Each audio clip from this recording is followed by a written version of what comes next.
We're talking about nursing, healthcare, leadership, recovery, and senior living. The show brings the best in the industry to you because it's about you. I'm Angie Graham, and we're talking about it. I'm Angie Graham, and here's the story.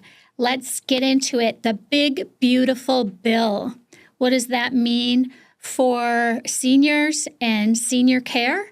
Well, no tax on overtime. Now, we've been kind of excitedly watching this and wondering what it was going to look like. So here's the deep dive into what I found out there as far as what they're talking about with the overtime aspect of this, because that's what's really going to affect providers. So unfortunately, it doesn't really play into effect until tax time. So nothing is going to change as far as take-home pay with employees. I was really hoping we were going to see a change with this and that our workers would see some immediate additional income going home. But what it's going to be is a tax deduction at the end of the year. It will retro back until to January 1st of 2025. So when we file our taxes next year in 2026, employees will be able to deduct almost $12,500 is the exact amount, and there are some income variables that go into that. Also, if they are married, it's up to $25,000. Now, excited to see the additional cash in people's pockets. That's going to help our economy. And in our small rural areas, it's just more money for people to help battle what has been this huge deficit with the inflation that we've seen going on. So we are looking forward to our workers getting this additional money. However, those of us in the industry, we call it March Madness.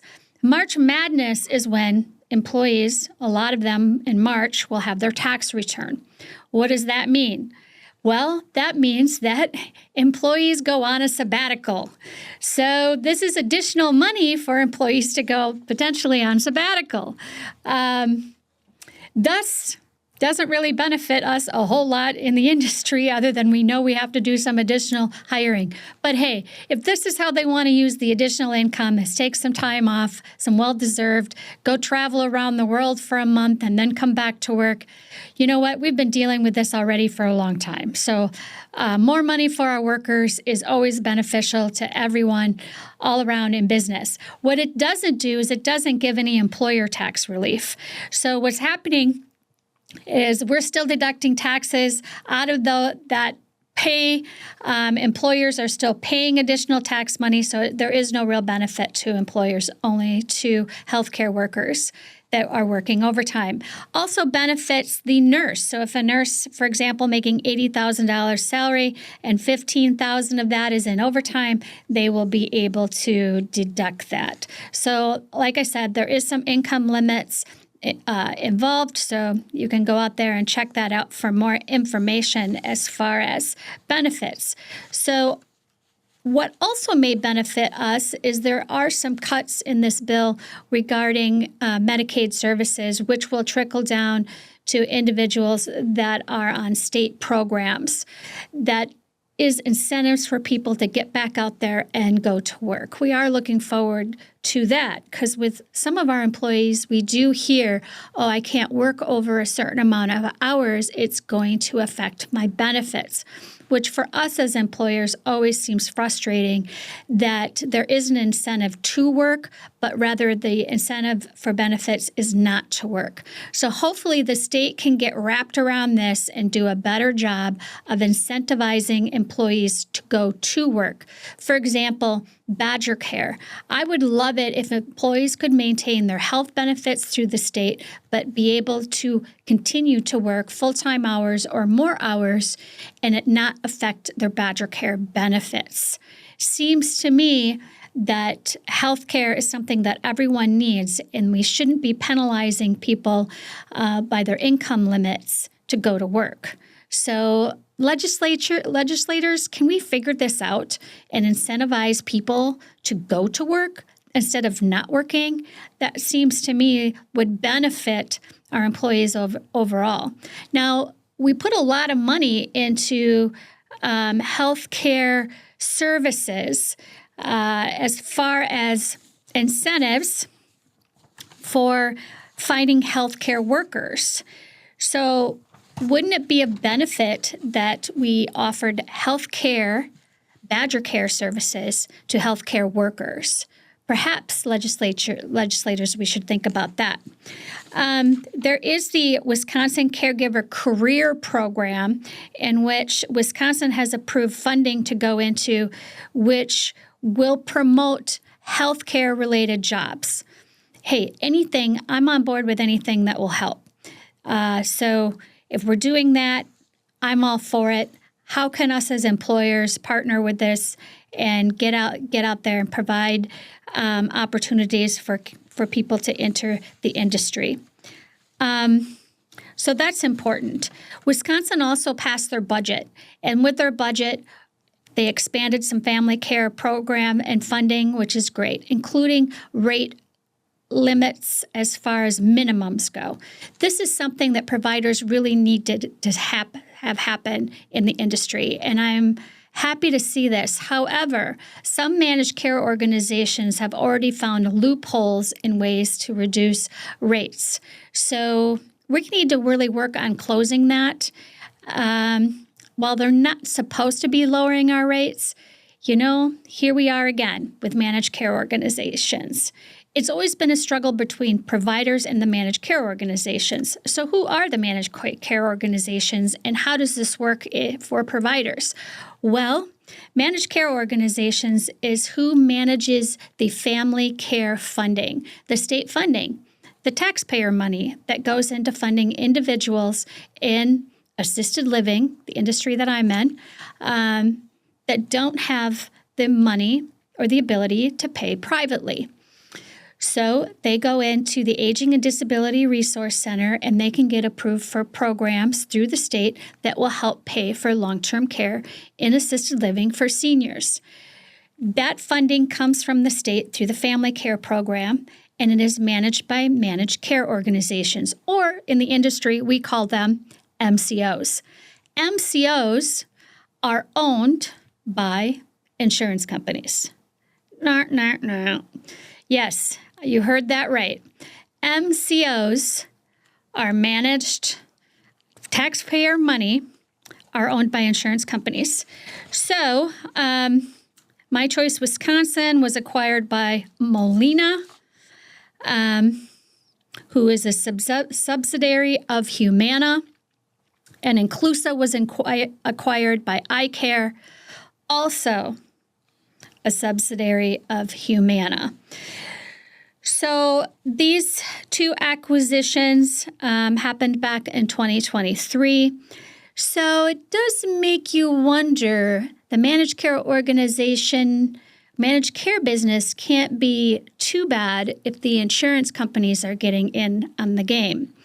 But here's the problem, is that providers that are wholly and solely provided relying on state funding, and this can be providers that are offering care for disability, for example, individuals, adult disabilities. So this may be adult family homes or group homes where individuals are providing care to those individuals that are all 100% state funded.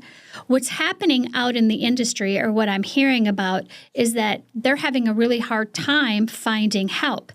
The reason behind a lot of this is the reimbursement rate that is being offered. For those types of businesses where they're relying 100% on the state reimbursement, the reimbursement isn't enough to pay the going rate for caregivers. And so the struggle is real for them. They're still trying to hire people for $10, $12, $13 an hour, and they just can't do it solely alone on state funding and cover all the overhead expenses. So some challenges for those groups. And now the state is also redoing the regulations for adult family homes, which is going to compound the problem. So in other words, there's going to be more strict rules and stringent rules in place. And I think in the future, we're going to see some real struggles ahead for the adult family home industry. For those of us in assisted living, it's really important that we have a balance between private pay individuals and then state payers.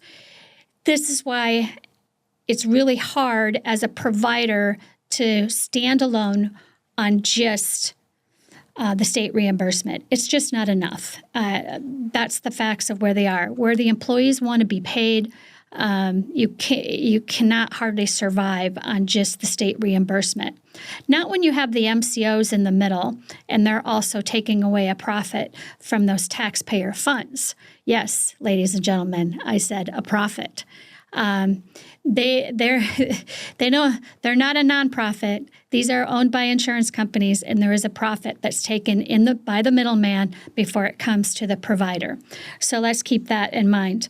And as a taxpayer, I do wonder, and would you trust an insurance company with your tax dollars? I mean, let's talk about the insurance industry. I don't know how other consumers feel about it, but they don't have exactly the best squeaky clean reputation. So I think we have a lot of work to do as far as that goes.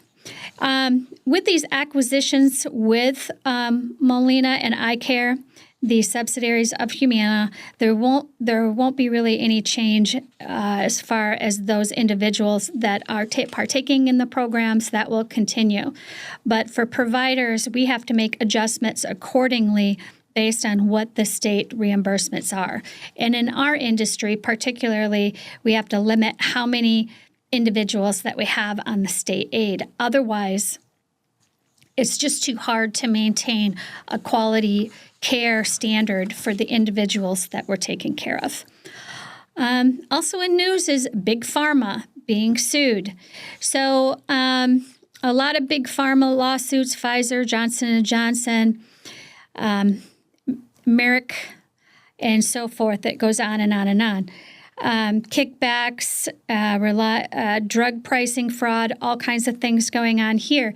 The thing with in some big settlements also, I don't necessarily think that this is a win for the consumer. When you're talking about Pfizer, $2.3 billion for false promotion, I mean, ultimately, consumers are going to pay for that in the end. You got Johnson & Johnson paying out $2.2 billion for illegal marketing of prescription drugs.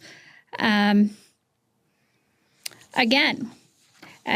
consumers in the end, I mean, we just ultimately end up paying the cost for those things. But this is what's happening. There is some Medicaid cuts, as I mentioned earlier, from the big, beautiful bill. Some of these cuts I think are warranted. I think we want to have people back to work in our communities. We need workers. There is no reason why able-bodied individuals cannot find a job today. We are begging for employees in all kinds of healthcare genres across the industry, from nursing homes to hospitals to senior living. So there's an abundance of jobs out there, and we definitely need workers. There is no doubt about that. Wisconsin approved the family care and family care partnership programs. With that, they also renewed the program that assists with the workforce incentive.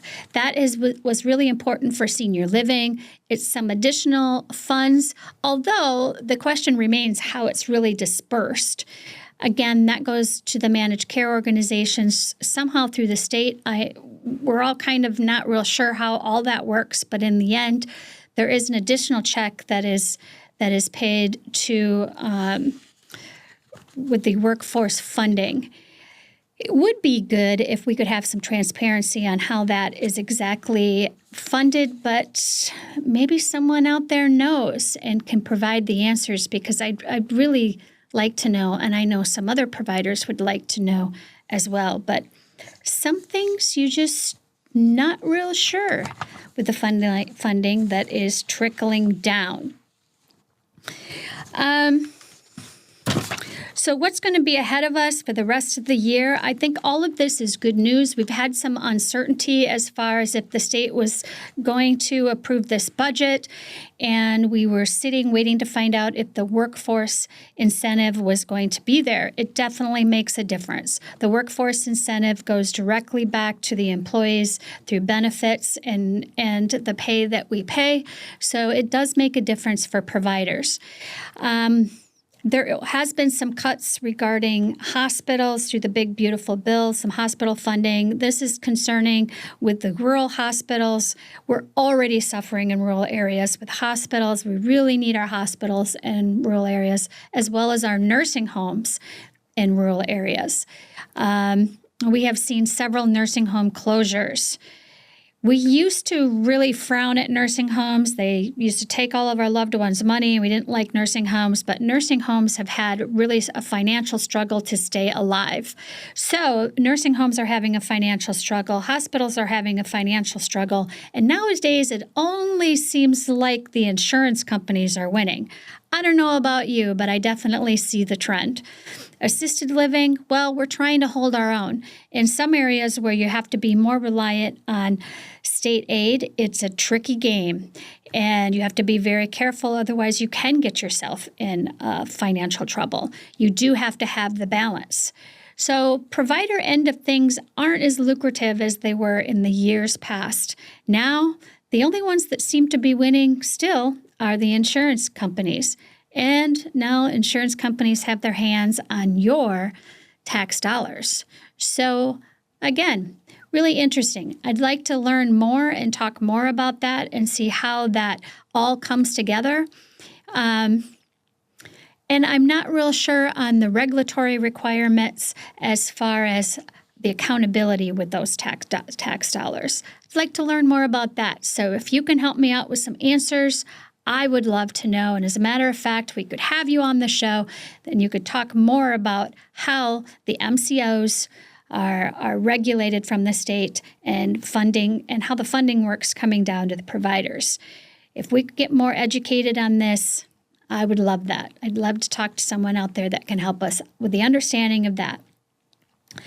Well, here we are again, wrapping up some current events and how it will affect us. And we do have some good news overall. And I think we're looking to see a good finish of 2025 as we move ahead. And to wrap it all up, and remember, it's all about you.